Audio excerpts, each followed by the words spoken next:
This episode of Literary Treks is brought to you by Audible.com, offering more than 180,000 titles for smartphone, tablet, and desktop. To get a free audiobook of your choice and to help Trek FM at the same time, visit audibletrial.com/trekfm. And also by Enterprise in Space, an international program of the nonprofit National Space Society. Find out how you can help science and education and become a virtual crew member aboard the NSS Enterprise Orbiter by visiting enterpriseinspace.org. And if you want to join the conversation and share your thoughts on this episode, join the Babel Conference, our listeners group on Facebook. Just type BABEL into the Facebook search field. We look forward to seeing you there. Hey everyone, I'm Rod Roddenberry, and you're listening to Trek FM.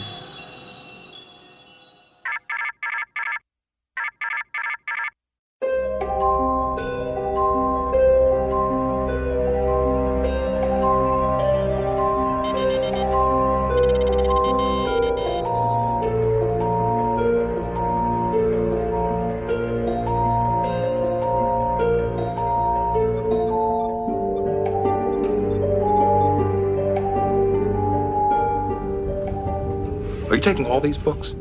I thought I'd take some light reading, in case I got bored. Welcome, everyone, to another exciting episode of Literary Treks. We're your dedicated Star Trek books and comics show here on the Trek FM network. I'm Dan Gunther, and joining me, as always, is Bruce Gibson. Bruce, how's it going today? Hey, I just got back from the Bahamas, so I'm doing really well. You have to keep bringing that up, don't you? I do. I think it's funny because I was there on business, and anybody I talked to would say, oh, well, have a great vacation, or, oh, hope you're enjoying your vacation. I'm like, I'm working the whole time. Still nice to get away for a little bit, though, even though it's a working trip. That's I'm getting a little cabin fever now, so I'd love to get away for a little bit. Yeah, that's the one thing about my job is I do quite a bit of travel, and there's times I really like that and other times I don't. It just all depends what's, how I'm feeling or what's going on in my life. But yeah, I haven't gone anywhere the last few weeks, so it was nice to get out for a little while. So, but I'm not traveling for the next couple. Well, no, wait, I take that back. I'm traveling personal travel this weekend. So yeah, I guess I'm always going somewhere. Yeah, for sure. Well, one of the places, unfortunately, we can't travel to yet is the planet Betazed. It's under Dominion occupation, but hopefully that will all change when we get to the feature, because the feature today is The Battle of Betazed by Charlotte Douglas and Susan Kearney.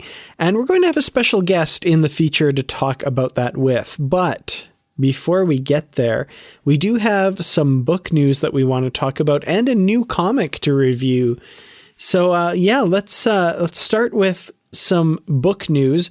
We got a tweet from @StarTrek with a list of some of the books that are coming out throughout this year. So we have coming soon 4 titles, 3 of which we knew about, and we knew the titles, but one that we just recently got the title and kind of what it's about released recently. So we have Star Trek The Original Series, Agents of Influence by Dayton Ward, and we've got a back cover blurb for that. For years, Starfleet intelligence agents have carried out undercover assignments deep within the Klingon Empire. Surgically altered and rigorously trained in Klingon culture, they operate in plain sight and without any direct support while collecting information and infiltrating the highest levels of Imperial power. Their actions have given Starfleet valuable insight into the inner workings of Klingon government and its relentless military apparatus. After 3 of Starfleet's longest-serving agents fear exposure, they initiate emergency extraction procedures. Their planned rendezvous with the USS Endeavour goes awry, threatening to reveal their activities and the damaging intelligence they've collected during their mission. Tasked by Starfleet to salvage the botched rescue attempt, Captain James T. Kirk and the crew of the Starship Enterprise must discover the truth behind a secret weapons experiment while avoiding an interstellar incident with the potential to ignite a new war between the Federation and one of its oldest adversaries. I like anything that has secrets. Yes. Indeed. No, this sounds really interesting. I like We always love Dayton Ward's new Star Trek novels, and this one sounds pretty cool. Yes, it does. Yeah. I mean, come on, bring it on. June 9th. Yeah, I'm ready. Definitely. So the next one after that, which we didn't know the title of before, is Star Trek Discovery Die Standing by John Jackson Miller. And we've since also learned from the author that this is going to be about the mirror universe Georgiou in our universe and her kind of attempt to reignite the Terran Empire. So kind of an untold story from that character after coming over to our universe. That sounds really cool. I love John Jackson Miller's Discovery novel about the Enterprise, and this sounds like it's going to be a lot of fun. Yeah, I know. I'm really excited about that too. Oh, of course, I'm excited about all of them, but this will be the first time an author has written more than one Discovery novel. Mm-hmm. Yeah, and his first one must have done quite well for them to ask him back to write this one. Or it didn't, and they thought, we'll give you one more shot, John. No, it did. The first one he did really did well. It did. Definitely, yeah. And then the next one is one that we did know was coming, Star Trek More Beautiful Than Death by David Mack. And this is set in the Kelvin timeline. So this is his novel from way back in the day that got shelved for a few years. He's gone and done a few edits to update it, and it's now going to be released this year. Definitely looking forward to that one. I've been waiting over a decade for it. So yeah. It's over a decade in the making, it should say on the cover. Yes. Definitely looking forward to that. And then we also have Star Trek Voyager To Lose the Earth by Kirsten Beyer. Now, this one's been kind of on the back burner for quite a while in the schedule. Kirsten Beyer obviously being quite busy in the Discovery Writers Room and now the Picard Writers Room, as she's one of the co-creators of that show. So excited to finally be getting this. That one we don't have a set release date for, but they are saying it's coming this year.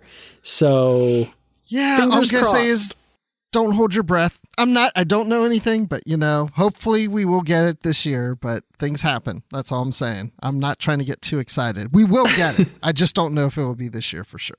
Yeah, I really hope it's sooner rather than later. Me too.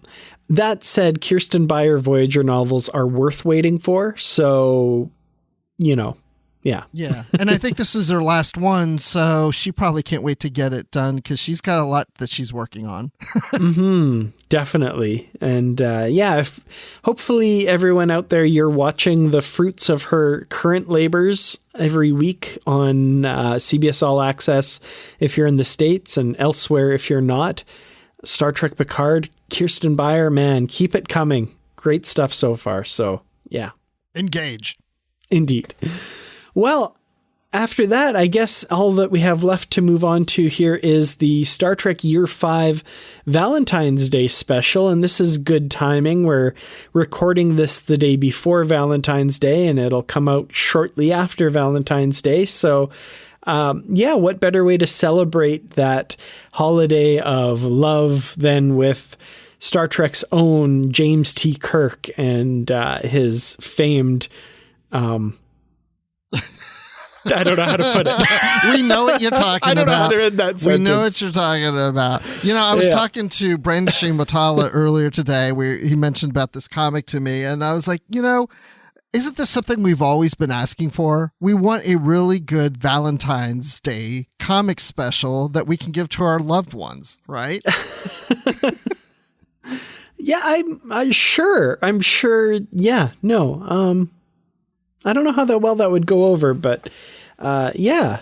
Yeah, I don't know, but it wouldn't go over well. I mean, my wife likes Star Trek, but she'd be like, okay, why isn't this, what she would say if I gave this to her for Valentine's Day? She would say, isn't this more for you than me?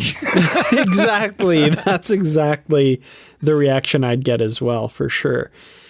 Well, this was an interesting story. So we start out with Kirk on shore leave, apparently with a bunch of other Starship crews as part of this shore leave as well.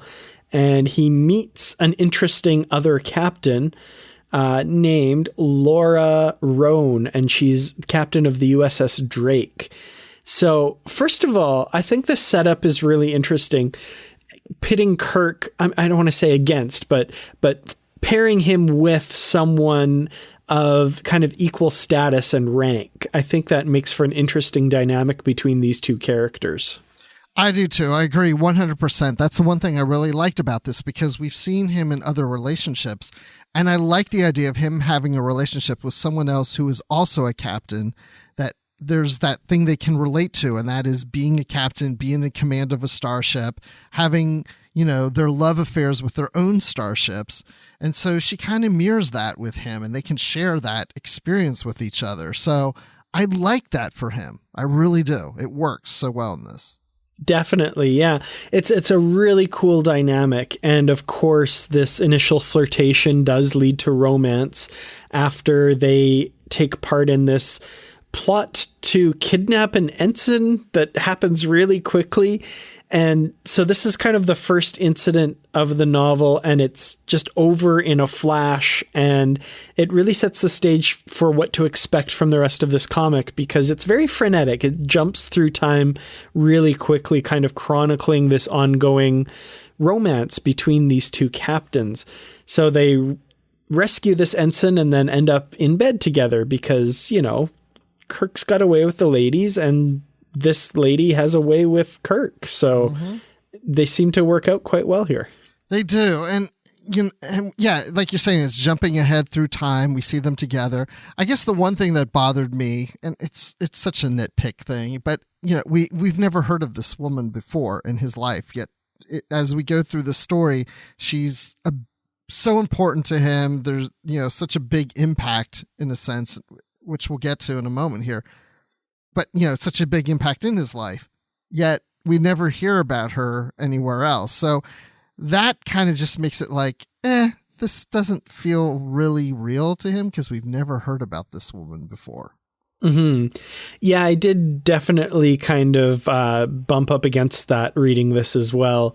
That kind of, this woman ends up being so important in Kirk's life. And it seems odd that, of course, we've never heard of her, but I can see why they went this route. Like, there's not really any characters from Kirk's past they could use to tell the story that they want to tell here. So I'm kind of willing to forgive that. And there's lots of adventures in between the ones we see on television.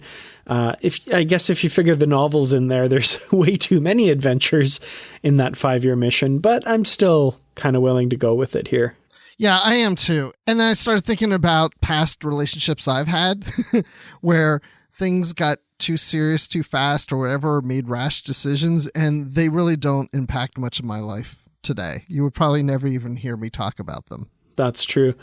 Well, one thing we get, which is really cool, is we see an evolution of this relationship. So, early on, they're kind of involved in this fight against Nausicaan pirates, and Kirk surprises her, and she gets kind of mad at that because, he wasn't considering her feelings about butting in on this battle that they had going on without, kind of coordinating things.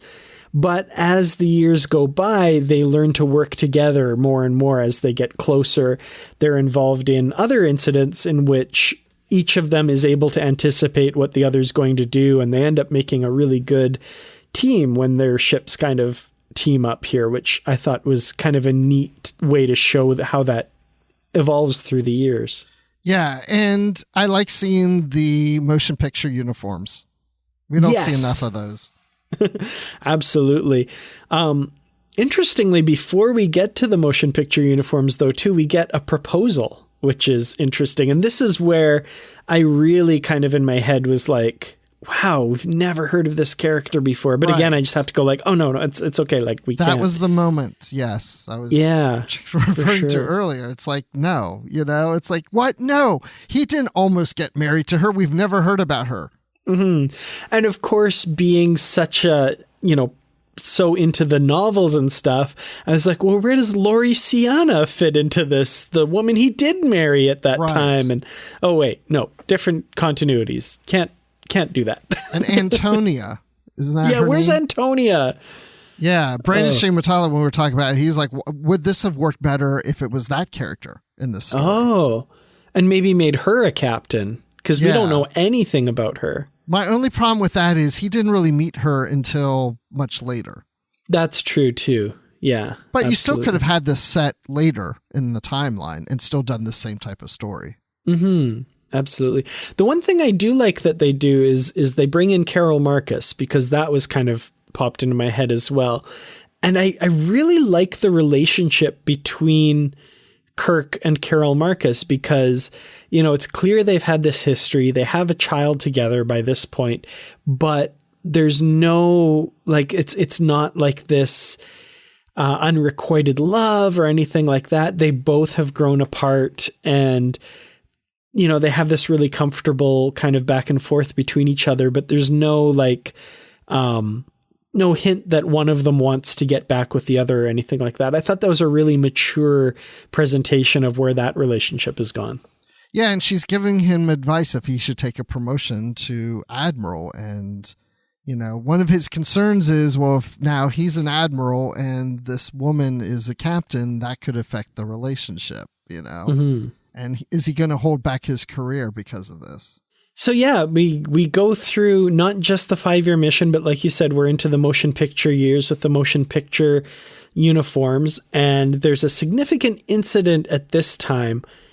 And we're led to believe that this captain has sacrificed her ship and a couple of her senior officers and herself to save the Earth by blowing up a black hole. And I'm not clear exactly what happened, but the ship shows up again years later on the edge of Federation space. So obviously this black hole transported them somewhere, but the story's not really clear about that. Yeah, and there's all these like crystals on it, on the ship. Yeah, that's one thing about this comic is it's clear that the writers have the backstory of what happened in mind when they wrote this, but we don't get to know it. So I would love to pick their brains and see like, oh, what was the plan? Like, why are there crystals all over the ship? This captain even has like a crystal in her eye or something. Yeah. Like, I'm really curious what happened. I'd love to know. What looks like could be crystal earrings too. Yeah. I mean, it's kind of strange. Yeah, I don't know. You know, in some ways I thought when you look at the crystals on the ship, could those be time crystals like we've seen in Discovery? And when they went through the black hole, they ran into these crystals and they all kind of stuck to the ship, and that propelled them maybe to this moment in the future or something. And yeah, some adventure where she lost an eye and put one of the crystals in it. Yeah, I'm really not sure. I feel like it's some sort of advanced technology that they've incorporated into the ship in order to make the voyage back home or something. And it's also repaired injuries or something like that. I don't know. Like I said, I'd love to talk to the writers and just see like, so what's that about? Yeah. Yeah. It's strange that there's not just one line or something that just says what that is. Yeah. Well, it's interesting. So yeah, we thought she was gone, but she does show up at the end very late in Kirk's career. And we're told basically this is after they've gone back in time and rescued the whales, and he's been demoted to captain, and they're on the Enterprise A now. So this woman really was the significant force in Kirk's entire life from the early 5-year mission till the end of his career almost. Yeah, and because it's so, one point she's around and then time goes by, another point she's around, time goes by. That's what I'm saying. It's like maybe, and look, I know it's all fiction and, it's like, well, because, you never heard about her before because this comic didn't come out until now. I get all that. I just like, I'm just putting things in universe as much as I can. And I just think, she wasn't as significant as maybe then we're led to believe in a sense, because even though they talk about getting married, it makes me wonder if were they really in love with each other, or did they just get along so well that's just like, hey, you know what? Maybe we should get married. Yeah, maybe that's not a bad idea. Nah, I don't know. That she really wasn't that significant in his life. Yeah, I don't know. Reading this, I kind of buy it as like this little unseen bit of history. And, you know, if you disregard, like, it's tough from our position because of all the novels and all that stuff. So if like I completely disregard that stuff and only what's seen on television and in the movies counts, I can totally weave this story in there. And I'm like, I buy it. I kind of buy it. Yeah, because I'm always thinking of everything, the novels and other comics and stuff. The only thing I would count really against this one for me is like how frenetic and fast paced it was. I'd love it if this was more of like a series of comics. And I know it's a Valentine special. It's just a 1-issue thing, but I would have almost liked to have it drawn out a little bit more. So we see, you know, that these significant moments aren't just this flash in a pan thing. I'd like to see this developed a little bit more personally. Yeah. I have to admit that when I saw this issue come out, I was like, I'm not really interested in this, a Valentine special. And I look at the cover and there's Kirk with some woman sitting on the rocks, like they're near the ocean or something. And I'm just like, oh gosh, I'm not going to like this, but I actually did like it. I mean, because it really explores the character of Kirk and what he's going to, and like going through with like trying to make a relationship work with someone who is in a similar position as he is. And I think it worked well. I liked seeing him in this type of relationship. Yeah, me too. The thing I think worked absolutely the best in this comic, though, is the Valentine at the end with Spock, and it says, "I have been and always shall be your Valentine." That's my absolute favorite part. I love that. Well, by the way, speaking of the cover, the main cover of this, the art is done by Christopher Jones. And I thought, Christopher Jones is the founder of Trek FM? It's not, but I thought that's what I thought at first. I was like, wait, I didn't know he did art. That's funny. I like that. Yeah. So I think this is definitely personally a fun, interesting story. And definitely worth picking up, I think. Well, in last week's Literary Treks, we talked about the Star Trek Picard Countdown trilogy, and that was Literary Treks 295, Walls Behind Walls Behind Walls. And over in the Babel Conference, we got a comment on that episode from Justin Ozer. And I'm sad to say we only have one comment on that episode. I thought we'd have a lot more based on it being the kind of introduction to Star Trek Picard. Yeah, and this is a comic, and we get to see things and read things that before anybody else would see in the series. So I would think a lot of people would have read these comics just to get the preview of the new Picard series. But we only got one comment. What's going on? We never get just one comment. Yeah. Now, we always get comments from Justin Ozer, but who was it this time? Well, we have a comment from Justin Ozer. Oh, wow.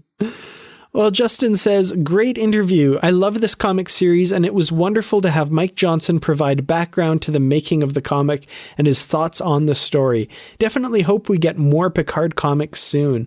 Well, yeah, definitely agree with you there, Justin. Thanks for the comment. And yeah, I'm surprised, especially since we had one of the writers on the show.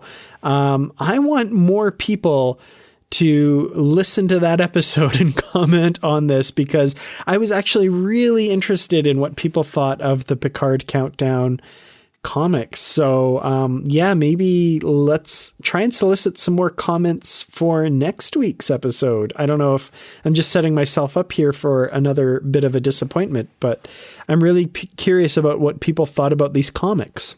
Yeah, because these comics were great going into the TV series. It really, like, I was knowing things before they revealed certain things about certain characters, and even the uniforms. Everybody was going on about the uniforms that Picard was wearing when he was an admiral, and I was like, what's the big deal? We've already seen these. Oh yeah, it was in the comic. Not everybody read the comics. Indeed. Well, on that note, I guess all that's left is to head over to the feature and welcome our special guest into the studio to talk about Star Trek The Next Generation, The Battle of Betazed. So on the feature today, we are talking about the Star Trek The Next Generation novel, The Battle of Betazed. And Bruce and I can't discuss this novel alone because the main character of this novel is Deanna Troi. So we need to bring in a Deanna Troi expert, which is why the wonderful Amy Nelson is joining us for today's episode. Amy, welcome back to Literary Treks.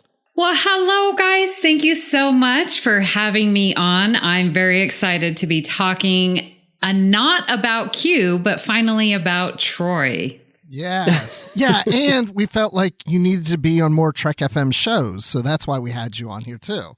Definitely, absolutely. Well, like I said, the novel we're talking about is The Battle of Betazed. This is a TNG novel that takes place during the Dominion War. If listeners will remember, Betazed was invaded by the Dominion in the Deep Space Nine episode In the Pale Moonlight, and this novel kind of explores the fallout from that and what's next for the Betazoid people, how that all plays out. So I kind of want to ask you guys, is this the first time you've read this novel, or is this something that you read closer back to when it first came out? Okay, so yeah, I did not read it when it came out. I did read it, and I think people know how to get me to do things. They say the word Troi. So there is a Trek book club on Twitter, and Rob runs it, and he tweeted the cover of the book and then tagged me in it and says, Miss Amy Nelson, I think this is right up your alley. So I had never joined one of their Twitter book clubs and stuff. I mean, I still don't really understand how Twitter works, but I decided to join and read it because it was about Troi. And so I did read it. And then at the end of the month, they do these little questions and answers. So I was learning really cool stuff about Twitter and got to read a Deanna Troi book. So that's when I did it. And that I think was just last year. Nice. Yeah, it's, obviously, I know you're a huge fan of Troi, so that makes a heck of a lot of sense. To your question about Twitter, I think pretty much how Twitter works is you go on there and you say as many inflammatory things as possible to get as many retweets and likes as you can. Yes. I could be wrong about that, but just based on what I've observed, I think that's how Twitter works. You might be right on that, yes. Especially if the tweets are about Dan. Those are quite interesting, too. No one ever says something bad about Dan. But yeah, on Twitter, the book club, yeah, it's at Trek Book Club. If anybody wants to do that, it's just that's the name, Trek Book Club. It's really easy. And now before we jump into the novel, I just wanted to point out that the authors are Charlotte Douglas and Susan Kearney. And a quick Google search, this looks like it's the only Star Trek book written by either the team, but even outside of that team, individually, they haven't written another Star Trek book that I can quickly find on Google right now. Mm-hmm. Yeah, I did the same thing. I wasn't able to find that either. So, kind of a initial output from these two, and then no follow-up, unfortunately, because, I'm not going to give my overall rating of the novel, but I was suitably impressed. I think they've got a really good handle on the Star Trek universe and this story in particular. How about you, Bruce? Did you read this novel when it first came out, or is this your first time reading it? No. This is my first time reading it. First time. Okay. Yeah, I've been wanting to read it. I have a private Kindle list of books that I wanted to read, and this was definitely on that list. And it's not a very long list. There's maybe 15 books on them, and they're not all Star Trek. But I've heard about this book over the years, people talking about it, and I was like, I got to read this book. I'm really intrigued as to how this book plays out. And then I was reaching out to you, Dan, and we were trying, because the Picard book, we're trying to set up a time to interview Una McCormick about the Picard book, and because of her schedule, we had a hole in the schedule. And I said, Dan, just pick a book. Surprise me with something. And he picked this one. And I was like, yes, I've been wanting to read that. So yeah, this is my first time reading it. Nice. Yeah, and I actually picked this one because it's kind of been on my to-read list for a while as well. I bought it at a used bookstore years ago, and then, of course, it just sat on my shelf, and I never got around to it. So I was really happy to read this one. And going by the cover, sometimes I've seen online that people take the Star Trek book covers and give them alternate titles based on the imagery on the cover. And this one I like to think of as Attack of the 50-Foot Betazoid. Yes. Because of the little Jem'Hadar. Mm-hmm. There's this huge, 50-foot tall Troi advancing on these Jem'Hadar. And if you look at it that way, they're running in fear from her, which is amazing. It is. Yeah. Giant Troi. That would be an interesting. Well, we had Giant Spock in the animated series. That's right. Yeah. That's true. Yeah. I wonder if this could be another Dr. Caniculus thing. No, it's actually not. We read the novel and there's no Dr. Caniculus in this one. Spoiler. So I wanted to jump in because I found it very interesting because I read the little about the authors, at the end. And because I was like, man, this was, pretty good. I felt like there were certain lines that I completely heard the character's voice come through. I mean, Data and Troi were just the two major examples. Luoxana, I heard her voice and I was like, it's almost the cadence and the tone and the context for how that they wrote those characters. I could hear their voices in my head. And that doesn't always happen when I read a Star Trek book.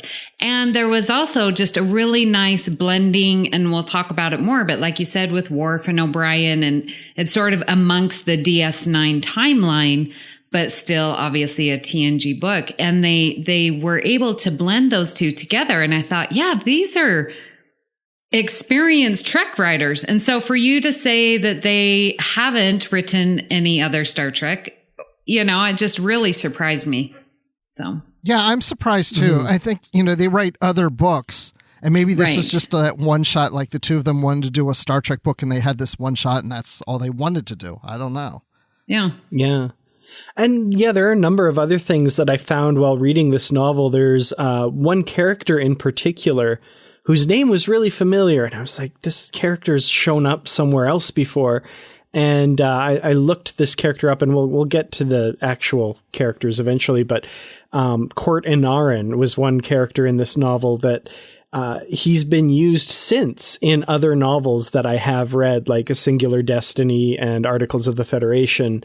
And those books. So I thought it was the other way around, but apparently this is the novel that character is first introduced. So it has some effects on Treklet going forward, and other writers have used some of the things that came up in this novel. So it really does feel like it fits in, and it feels like it's written by experienced Trek writers. I definitely got that impression as well while I was reading it. Yeah, and not only did they inspire characters or situations or whatever that other novels may have used, but they even used things created from other novels. So they actually fit right into the lit verse of Star Trek. Yeah, definitely. Well, let's get right into the plot of this book then. So, like we said, Betazed has been recently occupied by the Dominion. They've built an orbiting space station, which we're led to understand is the same type of station that Deep Space Nine is. This one is Centok Nor as opposed to Terok Nor. And the Betazoid people are getting desperate. They're looking to throw off the shackles of the Dominion, and the Federation is stretched really thin. So what ends up happening is the Resistance gets it in their head to use this Betazoid criminal who has learned the ability to kill telepathically. And this is a horrendous crime on Betazed. He's been locked away for years. And we even get some flashback scenes where a younger Deanna Troi kind of does a residency, I guess, at this prison where he's kept and all this stuff.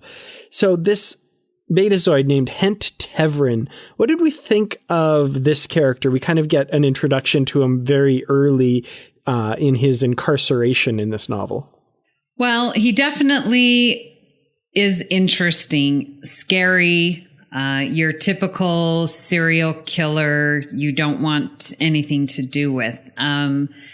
It was interesting in that flashback where, Troi is anxiously awaiting her internship, and I remember myself when I did my student teaching, I'm going to change the world and all students are going to love math. You have this passion, obviously, because you're going into it. And I really got that feeling with her. And for her to meet and then analyze this Hent Tevren, it was interesting when she was sort of reporting back and like, okay, what did you think of Tevren? And like this total, how she described him, that he knows the difference between right and wrong, but just doesn't care. And that sums up what and who he is. Like, he's intelligent, very intelligent, but just doesn't care. He only wants to satisfy himself. And then using that word psychopath. But then I even liked what they did in the book where they also was like, well, what is the cause? Like, what creates a psychopath? And it was interesting because they're like, well, did he have a terrible childhood? Well, no, he had both parents, and it's like they sort of go through and say a bad rearing could cause a psychopath, but also parents who give in and give the child and spoil the child, that could also cause a psychopath. And so it was just very interesting that they went into such detail to set up this character for the rest of the book. What, you were saying about how intelligent he was, but he didn't really get along with other people. I mean, he's not somebody who's very emotional. He's very intellectual. And I think that's part of the reason why this character, I was picturing Jim Parsons, who plays Sheldon on Big Bang Theory, but of course in a much sinister, deeper role and not as funny. But that was the actor I had playing in my head when I was reading about this character because, Sheldon on the Big Bang Theory is intellectual and doesn't really understand people, and he doesn't care about people's feelings all that much, or, whatever. He's awkward or whatever. This character is very interesting because when you're a Betazoid, you can sense people's thoughts and feelings and to just disconnect yourself from that and look at this power of being able to kill and then having fun with it. And just the idea of just killing somebody just for the fun of it is just very disturbing. And it made this character really interesting to me because it's so unlike something or someone that you'd find that is a Betazoid. So. Yeah, definitely. It's interesting too that you picked Jim Parsons, because I was kind of curious about that too. If you guys had pictured anybody in particular when reading this character, my brain kept going to an actor named Mark Ralston, who always plays really creepy, psychotic characters. I played one in Babylon 5. He even played in The Next Generation, the episode Eye of the Beholder, kind of that type of creepy killer. The thing is, the novel says that she doesn't get like a creepy vibe from him. She says several times that he seems very normal and kind of at ease, and you wouldn't think to look at him. So my brain kept wanting to go like really creepy character actor, serial killer type route, but that's not really how he's described. So Jim Parsons, that's definitely an interesting choice. But that's what makes him so scary, is because he just seems so normal. Absolutely, yeah. And he's wolf in sheep's clothing, Yeah, for sure. Amy, did you picture anybody in particular, or? No, I generally don't do that, but yeah. I don't always do that. When I used to read years ago, I always assigned actors or people that I knew to different parts, but I've run out of a lot of people. So I typically don't, but in this case I did. Yeah, I usually don't either. And I don't know if it's a testament to Mark Ralston's acting that anytime there's a really creepy character, I cast him, or if that says something else that I don't want to explore deeply. I don't know. I also wanted this character to say bazinga, and it just didn't work. No. Well, he might have after he told Troi about killing his parents versus killing others. That really gave me chills because the differentiation, he's like, well, I killed my parents for practice, but everyone else I just killed for fun. I'm like, chills. Like the level of evil that has to be in your character and in your brain. And you're right. It is such a dichotomy between this Betazed who's supposed to be feeling, but then not even caring about the feelings of others. It's very interesting. So we should say he's imprisoned in a prison facility, and it's not on Betazed. It's on Dorona, another world in the Betazoid system, I'm assuming, or maybe a nearby system. I wasn't quite clear on that, but it's basically, in order to bring him to the Resistance, Starfleet has to mount a mission because he's not there on Betazed. They need to bring him in from where he's being incarcerated.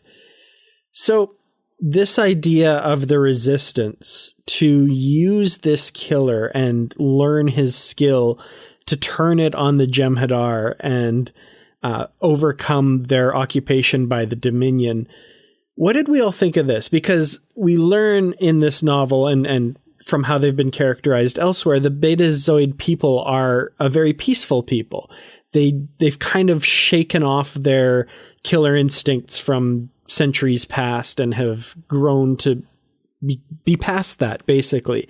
And there's a real fear that this will taint the Betazoid culture in such a way that it would be hard to bring it back. So I don't know. What do you guys think of this idea of the Resistance? Do you think it's, letting the genie out of the bottle or a necessary evil? How did you guys view that?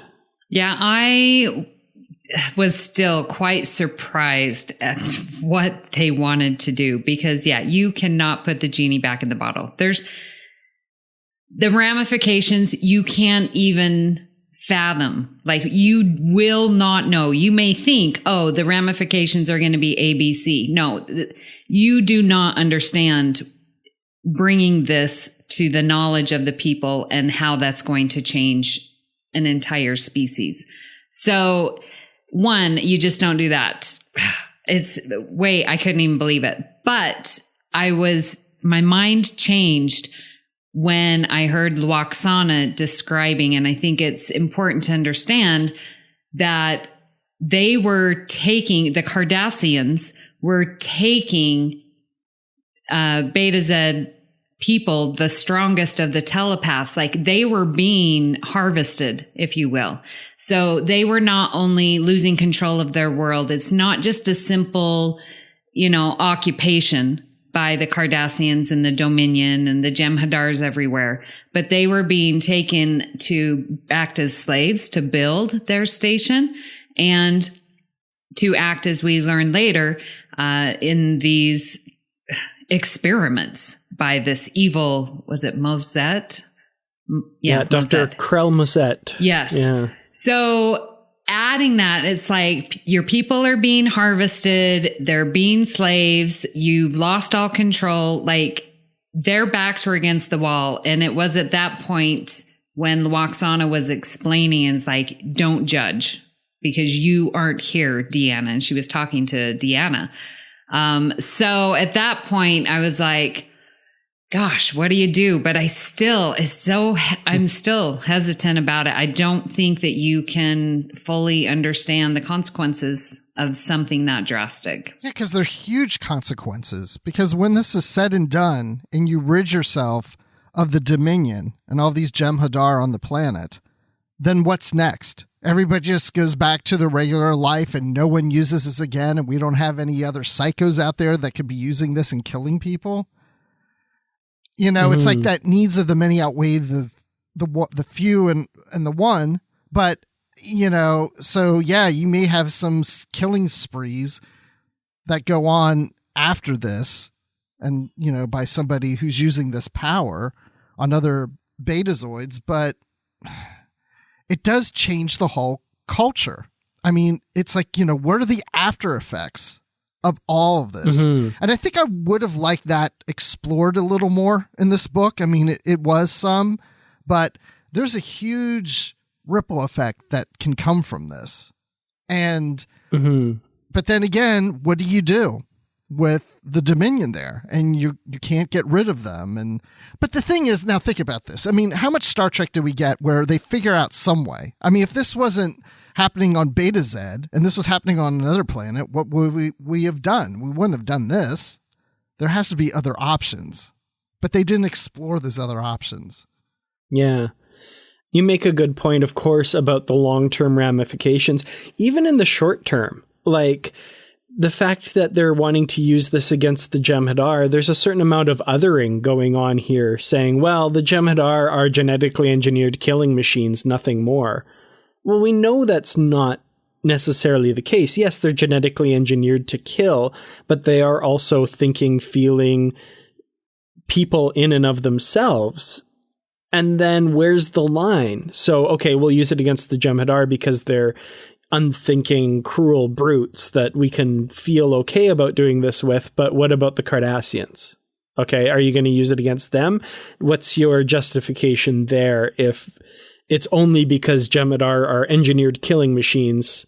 What about the Cardassians? What about the Vorta? What about all the others that you're still going to have to come up against here? Where are you drawing the line, and how far does that line slide down the hill, to really butcher a metaphor here, about, where you're going to stop using this or keep using it, and who makes that choice? And now it's in so many people's hands.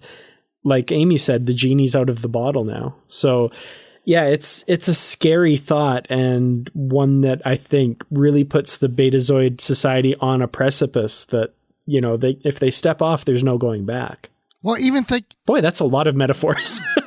Well, even think within the Federation. They could start utilizing Betazoids on other missions now. They could just grab a whole group of them and put them on starships, and now, anytime there's a threat, well, get the Betazoids, start killing everybody with their minds, Yeah, they sort of mentioned that in the book, and that it's like, well, it didn't work because they sort of lost 40%, 4 out of 10 died, but... Yeah. It's like, if it had been more successful, then yeah, this is going to be used as a weapon. Oh my gosh. Yeah, and I really feel that's one area, and we're kind of jumping towards the end here because... Yeah, sorry. So they end up doing something other than the killing thing, but it's still a pretty formidable mental thing. And there's kind of one line that just waves away like, oh, the Betazoids won't be using this in other places afterwards or something. Yeah, and I was like, oh, okay, well, It would have been interesting, and this would be a cheap shot, but have a way to say, okay, we can teach everybody how to use telepathy to kill, but then this guy also has the ability to wipe people's minds of a memory. And then it would be like, cheap trick. We teach everybody, and then they don't remember it. Or maybe it'd been more interesting if he had the ability to do that and he died or something happened and then he couldn't wipe everybody, and we'd be like, oh no, what? But one thing I was thinking, and you're right about kind of jumping around because things come up about it, but they were so intent on rescuing the Betazoids from the space station, but yet they teach this ability to the point that more Betazoids are dying on the planet from what they're taught than probably what were rescued on the station. Well, I think it was sort of a cheap trick, if you will, that the what did they call it? The empathic transfer, whatever, only worked on the Jem'Hadar, right? Because of their being farmed or raised, that their brains couldn't handle the influx of emotion. Right. And I really did like the one paragraph where it just listed all the emotions that they tried, and then they were monitoring their responses. And then this type of emotion was what was going to do the most damage. But again, that was sort of an easy out. I mean, I know, we are jumping around, but you brought up the end. I just sort of thought that it was like too perfect of an ending. The Betazeds didn't have to learn this killing machine, and then it only worked on the Jem'Hadar. Like everything lined up just a little too perfect for me. And that was it was Jem'Hadar only. Mm-hmm. Well, we should probably explain what we're talking about then, because what happens at the end of the book then is there's basically a choice. So there's this ability that this serial killer has to kill, which is basically like shorting out the brain of your victim, causing them excruciating pain, and then they die. And then there's another ability he has, which is to project emotions onto another being, which was mostly just done for fun. It didn't really do anything, but it's very taxing on the person doing it to their target. And basically the killing one has no blowback. You can do that and you'll be fine, but the projecting emotions could possibly tax the person doing it to the point where they might die. And what ends up happening is there's a choice given to the resistance. You can have this killing ability and lose no one, but possibly change Betazoid society forever. Or you can do this emotional projection thing, which has the side effect of really affecting the Jem'Hadar, like you said, but a certain number of people doing it will die, which I think was a really interesting choice. And Bruce, you brought up the fact that, there's lots of people dying on the space station, and this solution has lots of Betazoids dying as well. I think the fundamental difference, of course, is these are people on the front line who are making a choice to sacrifice themselves for the liberation of their world, as opposed to, of course, being subjects in an experiment that's horrific. And we should talk about Crell Moset and his experiments at some point, because yikes, like brain surgery on conscious Jem'Hadar and Betazoids, and this is a character too we've seen in other novels as well, set after this. So yeah, interesting stuff for sure. So do we want to talk about that now? Yeah, let's jump into Crell Moset because so this character was introduced in the Voyager episode Nothing Human as a hologram of himself, and since then the novels have used him. Now, this takes place before the Voyager Spirit Walk novels, which is where we recently talked about him. By recently, I mean last year sometime on Literary Treks. And this novel is actually referenced in those novels as well, which was part of the reason this is stuck in my head as one I wanted to read at some point. So, yeah, what did we think of Crell Moset and how he's characterized in this novel? He was a big baby. It was interesting because with Moset, I did have a character come into mind when I was like, oh, wait. But it was that character in Wonder Woman with the gas, the poisonous gas, was testing on humans. Okay. So it was interesting that person came into mind when I was reading Moset. So that's weird. I don't even know the actor's name, and I don't even know if that's based on real life or if that's just a Wonder Woman part. Do you know? I'm not sure either. This isn't Wonder Woman literary. Oh, Wonder Woman. Well, because it was like World War I, so I didn't know if there was some I think it's truth to it. I don't know. Okay. So just for reference's sake, I've sent in the chat. So this is Crell Moset as seen in Voyager. Yeah. If you were curious. Okay. Now it's interesting. And of course, when we see him in Voyager, he's just a hologram. So he's not going to be exactly personality wise the same as Crell Moset here. But in Voyager, I felt him to be very confident and self-assured. And there's like that aspect to him here, but he's also more sniveling. Yes, that's what I mean. He was a big baby. He really was. He was just like, no, it's my turn. No, they're my subjects. Leave me alone. Don't blow up the station. I'm taking control. Whatever. I mean, it was just, he was actually kind of annoying, to be honest. He wasn't a likable character at all. Not just based on what he was doing, but just his personality. Okay, so I'm going to pose this question to you. He may not have been likable, but didn't you respect him? because he would not leave. Like the Vorta left, the station is going to explode, self-destruct, right? He chose to stay with his research. He chose to get captured by the Federation so that his research could continue and live on. Can you not respect him for that? I would say I respect that he's very dedicated to his work and trying to see through as much as he can to, finalize the mission that he's been put on. But let me ask you this. Is he dedicated or is he obsessed?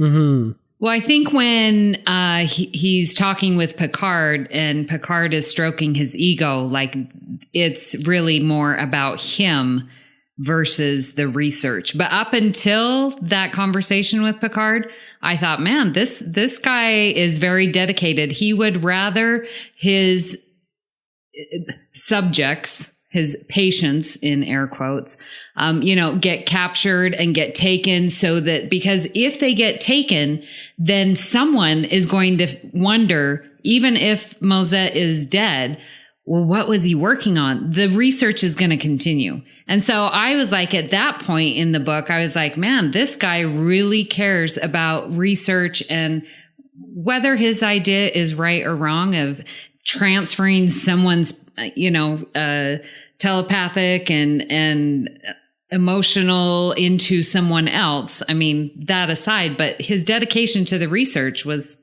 pretty impressive. Well, also because he never figured it out totally. He never got it to work right. So it's like, I think it's this obsession about, I'm not done. I'm so close. I've got to get this right. I've got to get it right, and then to start all over or to lose some of that, data that he had on what he was doing. He doesn't want to do that. He can't comprehend that. He's like, no, I don't care anything else that happens around me. Just leave me here, leave my subjects here, and let me figure this out. Yeah, I definitely get your point, Amy, but I think I lean more towards Bruce's characterization of an obsession rather than a dedication, just because there's so much goes wrong for the Cardassians here, I think, because of Moset and his obsession here, like lowering the shields to allow the freighter to dock while they're under attack by the Enterprise and allowing them to beam over. He's almost single-handedly responsible for the Federation's success in this mission, which is, I don't know. I liked the inclusion of the character here, but I thought he was just a little bit too bumbling in that way, to the point of kind of stretching believability for me a little bit. That said, yeah, his obsession definitely comes through, and it could definitely be seen as dedication as well, for sure. What was the other Cardassian's name? So, yeah. Lemec? Lemec. So, speaking of Cardassians we've seen before, Lemec from the Chain of Command two-parter, that kind of oily, the most lizard-like Cardassian I feel like we've ever seen. I loved him in Chain of Command facing off against Jellicoe. I was always kind of bummed we never got to see him again. Like, we saw Gullivec a bunch of times, but this Lemec guy was just so slimy seeming. It was really cool to see him in this novel. I thought that was a really cool addition. I didn't make that connection, but all the Cardassians are slimy like that. So, and then he just, he was like, well, I'm out of here. And and again, only worried about the career. Like when he was captured, it's like, well, just kill me because my career's over type of thing. I'll never get any respect. And I'm like, typical Cardassian. The thing I liked about him is that everything that he wanted to do and his command decisions were the right decisions. And Moset was always the opposite of him. So I liked that the two were playing off each other, that Moset was doing these crazy things like, I'm going to put down the shields. I'm going to, and this guy's like, are you nuts? We're in a battle right now and we've got to do this and we've got to do that. And no one seems to really care. I mean, I almost felt sorry for him and just slightly, but I like that we have two Cardassians that are total opposites of each other. Totally. Now, speaking of characters that we've seen on television before, did anybody else catch the Vorta was someone we've seen in another episode before? I was thinking maybe... I thought maybe she was somebody I'm thinking, but I never got to look it up to see if I was right or not. Okay, yeah, she was Luaran, who has a very small part in one of the final episodes of Deep Space Nine. She's the Vorta in charge of the Jem'Hadar ship that the Resistance under Kira steals to get the Breen energy dampening device. And interestingly enough, played by Kitty Swink, who is Armin Shimmerman's wife. Huh. Oh, I didn't even realize that. Yeah, so just nice little tie in there I thought was kind of cool. And Armin Shimmerman is Quark, and he's not even in this book. No, he's not. However, we do get representation from Deep Space Nine, which is really cool. So joining the team, of course, O'Brien comes on board because, of course, he's familiar with Deep Space Nine / Terok Nor. So they use his expertise on this away team that boards Sentok Nor with the orders to destroy the station. And he's brought there aboard the USS Defiant, which is, of course, being commanded by Worf. And in a very, very tiny little bit of a scene, we also get just a hint of Nog as well, which is nice. Yeah, it was. Like I said at the top, like that they blended the two, and it just seemed really natural to see them. And, Nog's on the Defiant. Of course he is, and O'Brien's out there searching around and finding all this stuff. It was really nice. And that they, Data and Troi were trying to get the communicator with the Defiant and Worf to pick him up and stuff. So I have to say it was a lot of fun to see O'Brien working alongside Geordi and Riker and stuff. It was just like, back to the heyday of TNG. Yeah, I thought about that too. It's kind of like a TNG reunion, but also Deep Space Nine. It's kind of strange. I like seeing Commander Vaughn in this because he's in the Deep Space Nine relaunch novels. And when I was reading this, I thought, was this his first appearance? But it wasn't. It was in the relaunch novels. Avatar was the first book, but this was just a year later. So they borrowed him from those books and put him in here before he joined Deep Space Nine. So this is like a prequel to the DS9 novels.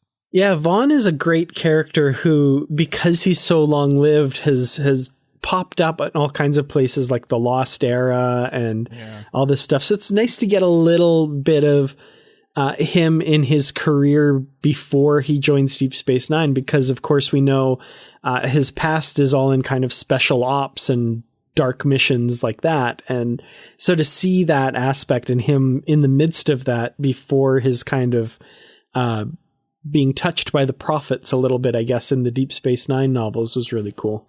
Yeah, he didn't really stand out in this book. I think because he was such a new character and maybe the authors didn't really know about him that much because he just seemed very one-dimensional. Like, hi, I'm a commander. I'm here to relay, what this mission is. And so we're going to go do it. Da, da, da. And then at one point, he gets knocked out and carried around by Data. So... What was also another nice tie-in to Deep Space Nine was Luoxana and having her third child. So how old was the child? 4 years old? Is that what it was? It was young. I was thinking 2. Oh, maybe 2? Probably 2 to 3 if you go by the... Yeah. And it was funny because, your brain when you're reading, you read top down and you read what you want to read sometimes. About halfway through the book, his name was Brian. And then I was like, no, that is Baron, Barin. And so that threw me for a loop.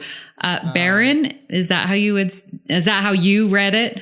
That's how I read it. Yeah, that's how I read it as well. So, but that was a nice, tie-in because, she's on Deep Space Nine, came to Odo when she was pregnant and stuff like that. So I sort of felt that was a Deep Space Nine tie-in as well. Mm-hmm. I kept waiting for her to mention her husband, Odo. Hello. That marriage was never annulled that we ever saw. So yeah, but it wasn't listed as like a love. And I love that loved that Timothy was mentioned as one of her true loves. Yes. Yeah. Oh, the great loves of her life. I loved that. That was a really nice touch for sure. See, these authors know their Star Trek. That was really cool. Yeah, they do. But, I have to say, look, Lwaxana Troi is not like the first part of the book. Amy, you were saying you could hear her voice. I could too, but because of the situation being so serious, it wasn't the fun Lwaxana Troi that we get, and there's so many novels, especially by Peter David, where they're just hilarious. And so I'm used to that in the books. So when I got to this, she was just very serious. There was no funny lines or whatever. It really wasn't until her daughter shows up that we get more of that. Yeah. It was interesting because I was thinking that same way too, but by the end of the book, when Picard comes in and, she's already done the focused mental thing, and they're waking up and she's like, well, Picard, I don't have time to deal with your advances. We have work to do and blah, blah, blah. And I thought, you know what? I liked that the novel wasn't as lighthearted as the beginning of Lwaxana, because Lwaxana has gone through so much, especially with Half a Life and Dark Page and with her experiences on Deep Space Nine. Like, to me, this book fit in with where Lwaxana and the changes that she's made from what we've seen from season 1 to now. So I really appreciated her ability to, converse with Picard lightly and to have the moments with Deanna, and she called her, my little one and stuff like that, but that she was so entrenched and compassionate for her people of Betazed that I really appreciated her character. And I felt that this book led and continued that growth that we saw in the end of TNG and DS9. I do like that she acknowledges that past with Picard, however lightly, though, as well. And I love Picard's reaction because, like you said, she says, I don't have time for your advances right now, Picard. We have work to do. Yep. And Picard's like, yes, quite right. Okay, you're right. And just lets it go. I was like, that's great. They've both grown. I love it. Yeah. But yeah, it's such a serious situation that she's in. It's not a time to be over dramatic about yourself and the things around. It's very much of, we've got lives to save. We have a mission. I mean, she's in a very interesting situation with trying to save her people. So yeah, we're going to get that character who's grown over time, like you're saying, Amy, to this point now that she can make decisions. I mean, she's part of that decision making about getting this Tevren out of prison and using his mind, his abilities to kill people, to teach that to others. Mm-hmm. So yeah, we should talk a little bit about Deanna Troi's command of this away team. Oh, is she in this book? Yeah, it's surprising. I know, we have danced around the whole reason why I'm here. We really have. Yeah, so this away team, they get Tevren and they're trying to get him off the surface of the planet, but they come under attack by the Jem'Hadar, and he has this inhibitor implanted in him that keeps him from using his telepathic abilities, but their backs are up against the wall and they have to get past these Jem'Hadar, and their mission is going to fail if they don't. So Dr. Crusher removes the inhibitor and he uses his ability to kill the Jem'Hadar. And the inhibitor is then destroyed because he makes this getaway with Data, basically, because he's also learned telekinesis, which is a very just kind of throwaway thing that was pretty convenient, but, okay. But with the inhibitor destroyed, it's no longer available to be implanted back into him. And we find out that he's grown dependent on it and actually dies because he can't... he's grown so dependent on that it's completely messed up his brain and all this stuff. But right before he dies, he passes that knowledge on to Deanna. But all this is a really long way of saying, Vaughn is out of commission. He's knocked out, and Troi has to lead this away team and make these big decisions about what they're going to do, including setting this guy loose on the Jem'Hadar, what did we think of her command abilities in this? And it's really her time to shine. What do you guys think? Well, she didn't crash a ship, so that's good. Oh, no. Stop it. You did not go there, I've Bruce. heard the wrath of Amy and done a cheap shot, I have to say. No, I thought her command in this mission, it was perfect. I mean, it was exactly what we would expect. She was very compassionate. She weighed her options. I mean, to go and make that decision. And she talked it over with Beverly and with Data, those who she trusted. Is this the right choice? We cannot withstand an attack from the Jem'Hadar. We are 3 people with 1 injured. Like, we cannot. And what are the other options? I love the fact that when they were climbing the mountain to get to these caves to try and escape the Jem'Hadar, and it just, Crusher and Troi and Data. Well, of course, Data's not going to be winded, but because of Crusher and Troi and their Starfleet training, they, scaled the mountain. And then we've got Tevren back there huffing and puffing, So, their command physically, their command emotionally was just perfect. I loved it. And I'm sure that we will talk about how you said that Tevren passes his knowledge on to her, because I have some things to say about that as well. Ooh, yeah, I want to hear about that. Yeah, I love seeing Troi in command decisions. That's what I loved about the later seasons of TNG, because in the earlier seasons, I loved her character, but, it's, well, how are you feeling? And, ooh, let's eat chocolate.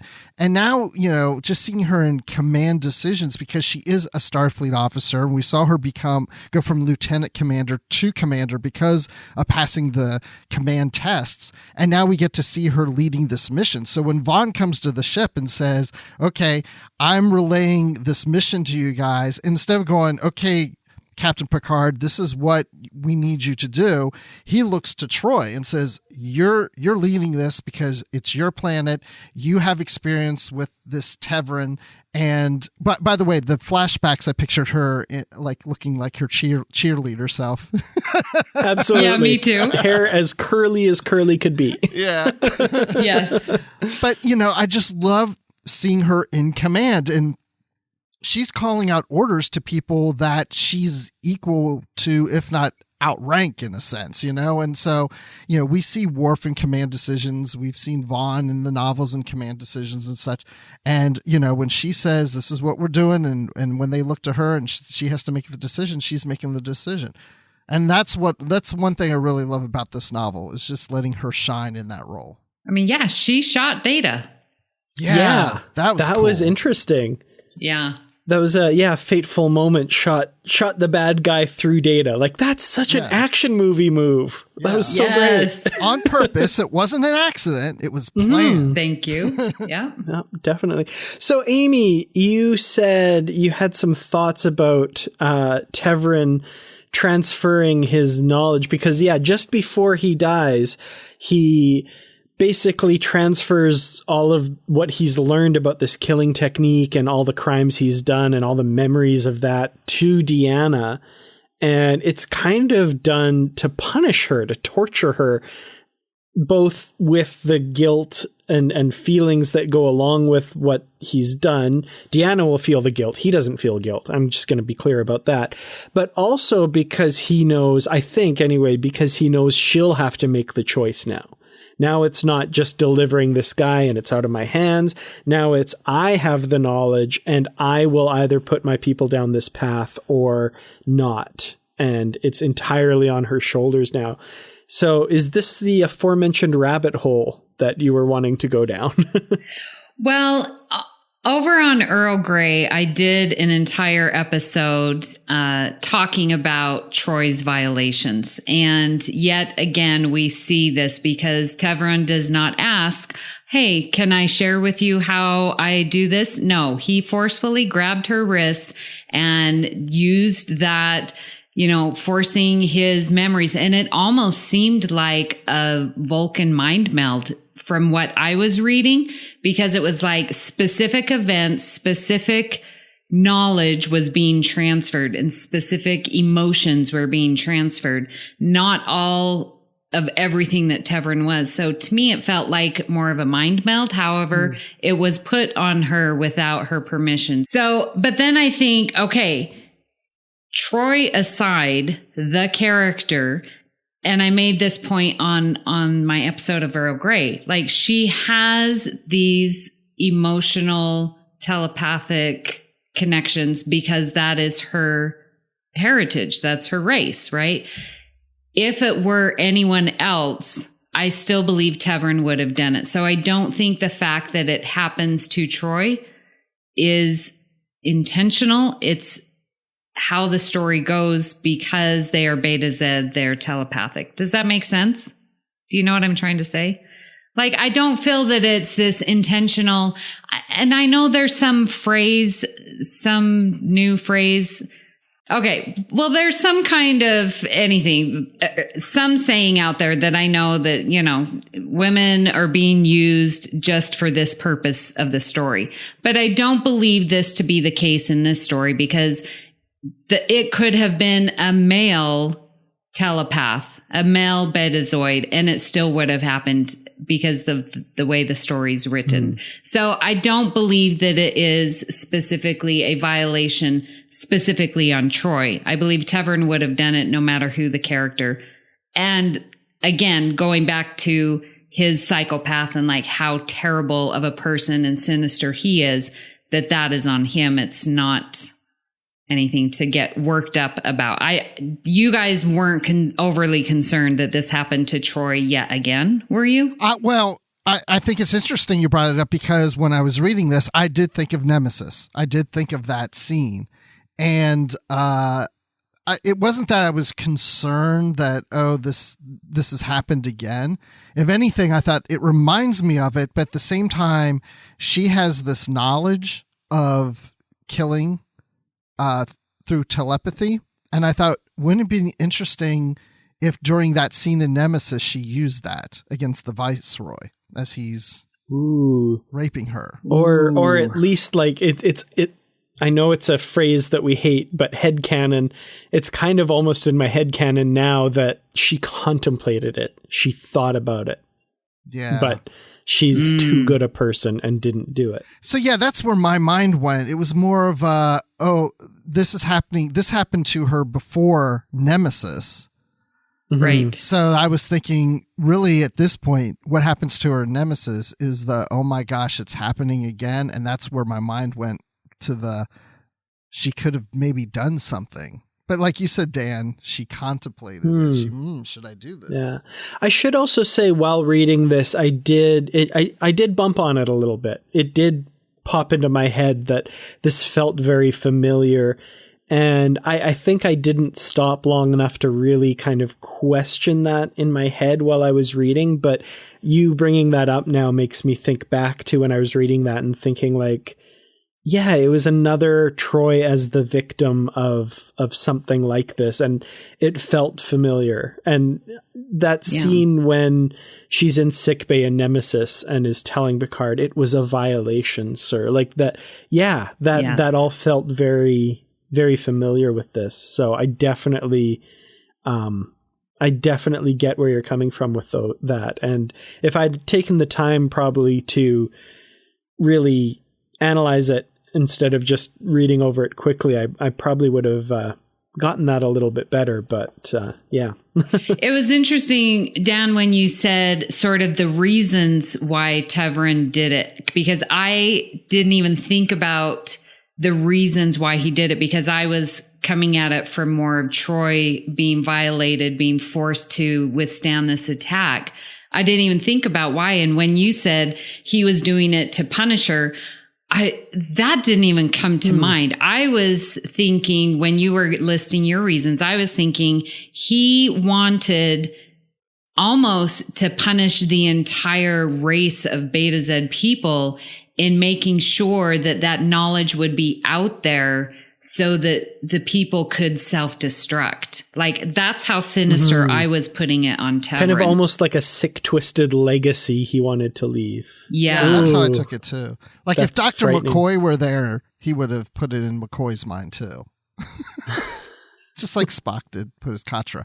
And then the other thing that we were talking about this in Nemesis, it just occurred to me, this book came out a year and a half before Nemesis. So this book did the violation thing before the movie. It wasn't like they got the idea from the movie, or the movie had some influence on the writers of this book. Well, there's plenty of times in TNG episodes that it happens as well. Yeah. Like the episode Violations. Mm-hmm. Right. Yeah. Absolutely, yeah. I didn't realize this book came out that early in 2002. This is a much older book than I was giving it credit for. Interesting. Yeah, I know. When I looked it up, I was like, oh gosh, I didn't know it was that old. It's 18 years old. Wow. Let's not analyze that too closely, because yeesh. I was just 2 years old. Yeah. Yeah, we'll go with that. Sure. Okay. I can't wait till I turn 21 next year, just saying. Well, let's... Okay, so can I tell you about my little rabbit hole? Yes. Please, yes. It's a little math moment. So listeners, if you listen to Earl Grey, I try and put in a little math moment.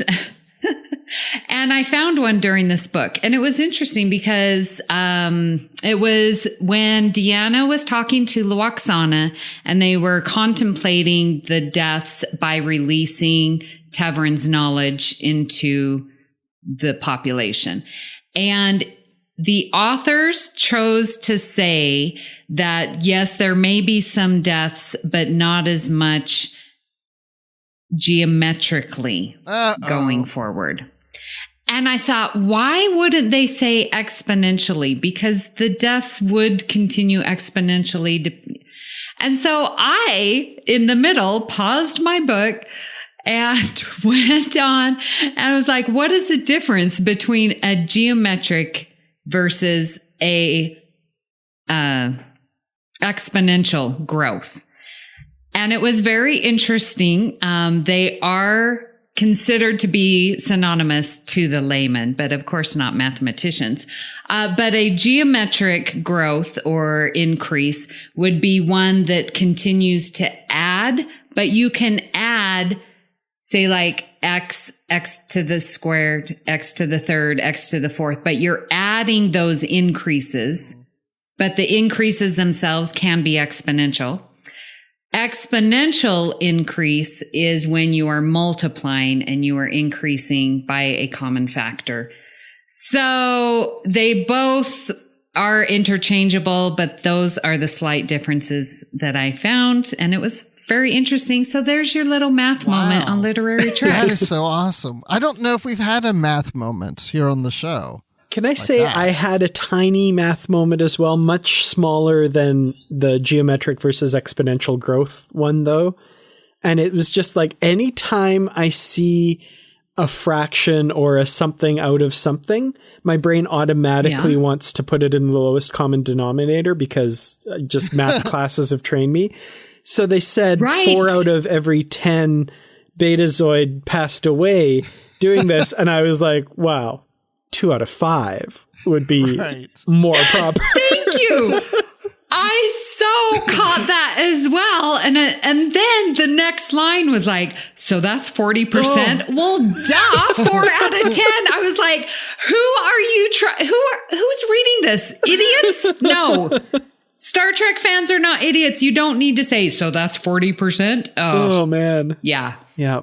I'm glad you brought that up because I wasn't going to, but yes, it annoyed me. I wasn't going to bring it up either, but your other math moment made me realize I had a math moment too, and I wanted to belong. My math moment was subtracting 2020 and 2002 to say 18 years. To get to 18. Nicely done. Well, let's go ahead and jump to the end then, though. We've talked a little bit about this, but of course, as we said, the choice was between these two methods of killing, and the Betazoids ultimately chose the non-killing method. They managed to capture most of the Jem'Hadar, and the Starfleet troops overrun the Cardassians, and everything's shipshape in Bristol fashion. Everything's wrapped up nice, neat in a bow. What did you guys think of the conclusion of this story? Like, I'm just going to say one thing. As I was getting towards the end, I was looking at the number of pages and like, there's a lot that has to happen in a few pages. And indeed, a lot happened in very few pages. What did you guys think of that? Yeah, at the beginning when I was saying it seemed to tie up a little too perfectly. Like, okay, so Tevren, we hated him. We didn't want to use his power, but we used his power to save us from the Jem'Hadar, but then he dies on his own. Like, no one had to kill him. Like, he died because of his whatever. So like no one had to kill him, and then we don't get to use his knowledge. So that's nice and tied up and out of the way. But we can use this one other thing, but it only works on Jem'Hadar, the known and, secure bad guys. There's no if, ands, or buts on that. It's just the Jem'Hadar. And then, it tied up too nicely where it wasn't anyone's fault or decision or action. It just sort of worked out that way. And so I sort of didn't like the lack of command decision when the story was so big in the beginning. So what would your rating be for the book? Well, I'm going to, I like all the books I read. So I'm still, okay, I'll give it 4 out of 5 stars. Just because the ending was a little too, like you said, ship-shape, wrapped up, tied up in a bow, and now we're done. Mm-hmm. But I loved everything else about it. Okay. Yeah, I did too. I feel like there could have been more exploration of this whole concept about, what is the right thing to do? Is this really going to work? I mean, it did touch on some of that. I just feel like there was some opportunities to go a little deeper into some things and then explore maybe something more at the ending, maybe not wrap it up so quickly. It didn't bother me that much, but I just feel like there's a lot of philosophical issues that could have been discussed a little more in this book that really would have charged me up a little more. So, but yeah, my rating's not going to be as high. I did like it, but I'm going to say that I'm giving it 3 out of 5 young Deanna Troi cheers. Okay, I want to change. I'm sorry, Dan, I'm just going to interject. I want to change to 4.5 stars because the ending and throughout they kept using the word Imzadi, and the Troi and Will relationship kept coming into play. And like, oh my gosh, when Deanna sort of passed out from that focused mind beam on the, Jem'Hadar, the last word she says is Imzadi. And then we hear Will, across the wherever he is, and that he can sense Deanna. And so he has to hurry and rush to her side.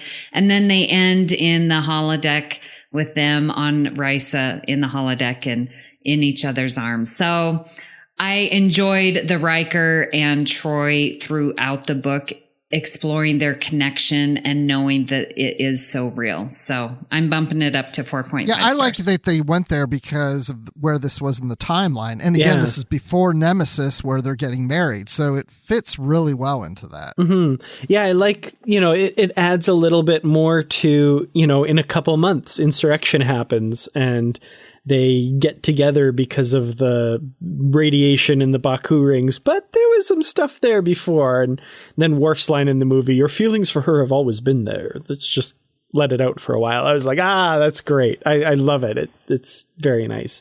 Oh, and real quick, because you mentioned Worf, I did have the thought how Worf is now entered into this mission. I was like, this is just like the TNG movies. They find some reason that Worf is going to appear. Exactly. Yes. Yeah, this could have actually been a really interesting film or something between First Contact and Insurrection. And you're right. Yeah, that's a good point that we got to bring Worf in. It's a TNG movie. That's awesome. I enjoyed this novel. I think, like I said, the authors show a love of Star Trek and a very good knowledge of Star Trek. And I should also say the editors as well do, because I know that they play a big role, and Margaret Clark would tell us that as well for sure. The story itself I thought was really interesting. For me, the heart of the novel is that choice at the end, like with the Betazoid people standing on that precipice and deciding, do we take this on and kill the Jem'Hadar at no risk to us, or do we potentially sacrifice ourselves to save our world and not taint the Betazoid heart with this killer instinct? I thought that was a great moral dilemma to end the book on, and to kind of have the book pivot on. That said, the very ending does wrap things up really quickly and succinctly. And then that one line, and I can't remember the exact line, but it just leaves a bad taste in my mouth, where they're like, oh, and the Betazoids won't be doing this for other Jem'Hadar and other battles because of reasons. And I mean, they're good reasons, but it was just so obviously like a line put there to explain why we never see this ability again. I'm like, oh, okay. So with that said, I'm going to give it, I'd say a 3 to a 3.5 out of 5. And that would be, maybe, 3.5 pylons on a space station, because the bottom ones they said weren't built yet or something like that. And I know that's 6, but whatever. It kind of works. Go with it. But yeah, no, I generally enjoyed it, and I'm really glad we finally got around to reading it. So, yeah, not a bad novel. And, I think Deanna Troi fans out there will find a lot to love in this book. And if you're interested in seeing some of what the Enterprise was up to during the Dominion War as well, I think this kind of satisfies that desire a little bit as well. I think this book would rate a little higher for me if I knew there was a follow-up to this book. Because I think a follow-up book would really, just escalate this even more, because now it's like, what happens after, now that this knowledge is out there? Where is this going to go? Mm-hmm. Well, there was a follow-up with Crell Moset, and we remember how much we love the Spirit Walk novels, right, Bruce? You know what? We love those novels so much that when I looked at the numbers of people who listened to that episode, since it was 2 parts, we got huge numbers on the first part, but lower numbers on the second. Oh, no. Well, I guess that says all we need to say about that. Yeah, I would agree, listeners. This book really made me feel the Dominion War. I think it really came to the forefront. I mean, all the time we were always having to deal with the war. And they mentioned it, with the Defiant and Deep Space Nine and, the occupation. And they even brought this occupation is different than what it was in Bajor. So we sort of got that reference. It is a very, like you said, Bruce, a heavy topic book, because it is taking place during this war, which I think I never really got the feeling like that on Deep Space Nine. Don't at me. But this book really brought the severity of the war to my mind. Yeah, and that's a good point, because it's also, we're seeing the Enterprise and what they're dealing with during the war, because we really don't see that in any of the TV or movies, so yeah. Mm-hmm.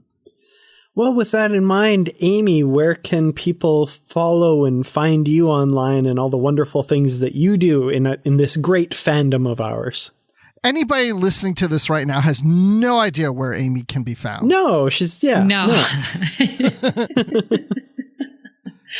Well, you can find me here on the network, co-hosting Earl Grey, which is about Star Trek The Next Generation. You can find me, of course, then on the Babel Conference. I'm there. You can find me over on United Federation of Podcasts, where I host All Good Things, which is a Star Trek podcast where we get to talk about everything. So right now we're talking obviously about the Picard series. You can find me on Twitter at Miss Amy Nelson. And that's where you can find me. Awesome. Well, thank you so much for coming on the show again. It's always a pleasure chatting with you about TNG and Deanna Troi in particular. Yes. Yeah, thank you for accepting my own invitation to come. I was having dinner with Bruce when he came to visit for a conference here in Vegas. And I was like, you know what? I need to be on your show because I miss you guys. So thank you for putting up with it. Well, it's an open invitation. Yes. Well, it was great having Amy on. And, wow. A book about Troi. And then we were talking to Amy, and it's like, oh, what a perfect opportunity. And here she was. So, I was a little disappointed because I heard so many good things about the book, and I didn't like it as much as I thought I would. I still liked it, but not as much as I thought. Yeah, I agree. It was definitely an enjoyable read and one that I think, you shouldn't skip. I think it's definitely a good one and fits in really well in the Litverse. But I feel like maybe my expectations were built up a little bit too high for this one. Yeah, same here.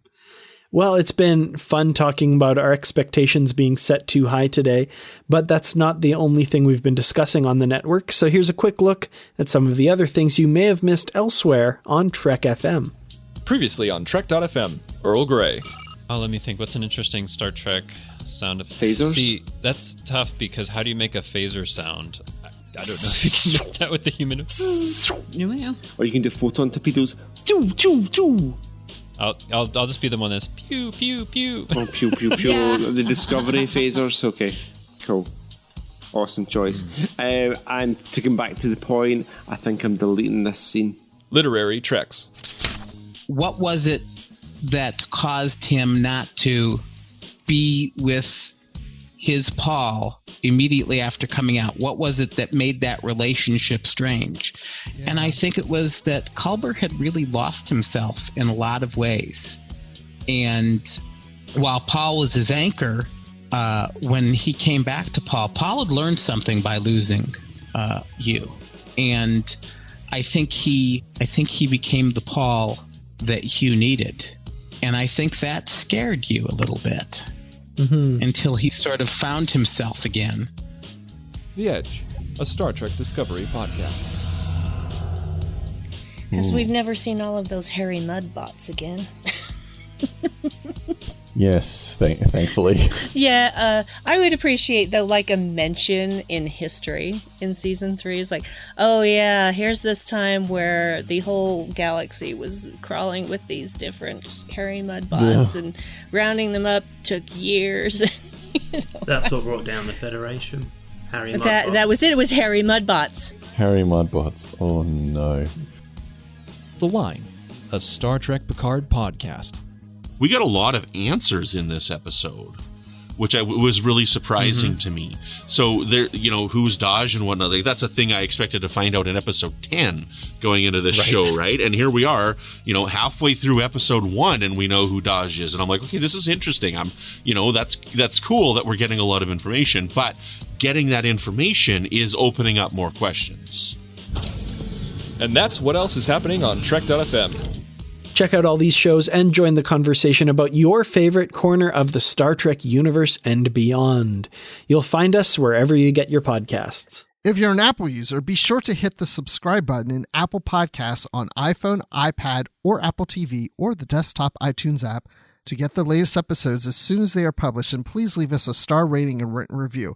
If you're not an Apple user, we've got you covered as well. You can find our shows on Google Play Music, Stitcher, TuneIn, Spreaker, SoundCloud, Windows Phone, YouTube, in most third-party apps. And you can stream and download the MP3 file from our website or grab the RSS link. And if you'd like to help us keep all of our shows coming to you each week, you can become a patron of the network on Patreon. We really do appreciate that. Visit patreon.com/trekfm. That's patreon.com/trekfm to get all the details. Perks can include early access to episodes, exclusive content, producer credits, and more, available through our special patrons website, Patron Zone. It requires a great deal of money to produce, host, and distribute these shows each month. We really appreciate any support you can give us and hope you'll join the team. Again, you'll find all the details at patreon.com/trekfm. We'd love to hear your thoughts on today's show, and there are many ways for you to do that. The best place to join in the larger conversation is the Babel Conference, our listeners group on Facebook. Just type Bazinga.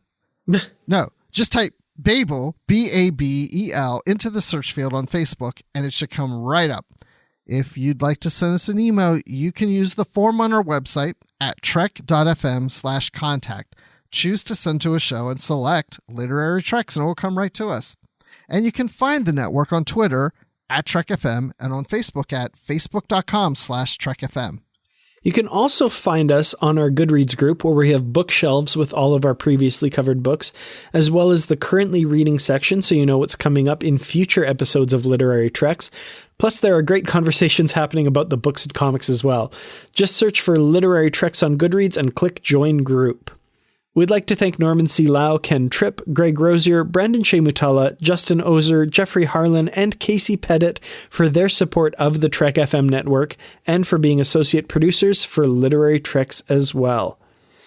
Now, Bruce, when you're not an android pretending to be a simpleton brother while traipsing through the mountains of a Betazoid colony, where can we find you?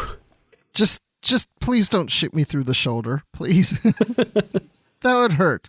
Hey, you can find me on Twitter at Admiral_Rex, and you can find me on the Star Wars Report talking about Star Wars, and you can find me doing live shows with Dan and Brandy on the Kurtrat's YouTube page. And where else can you find me? I guess always in the Babel Conference. Is that all I'm doing? I feel like I'm doing more. Well, I do Live from the Edge with Brandy when there's new episodes of Discovery, but that we're like in a hiatus right now till season 3. So Dan, when you're not letting genies out of bottles, where can people find you? Well, I'm depending on the genie I'm letting out of the bottle, I might find myself seeing a 90s Christina Aguilera music video, but I don't know. I think Sing it. No. But when I'm not letting that particular genie out of a bottle, you can find me on Twitter. I'm at Kurtrats. That's Kertrats. You can also find me, as Bruce mentioned, on YouTube. Kurtrats Productions is the name of the channel.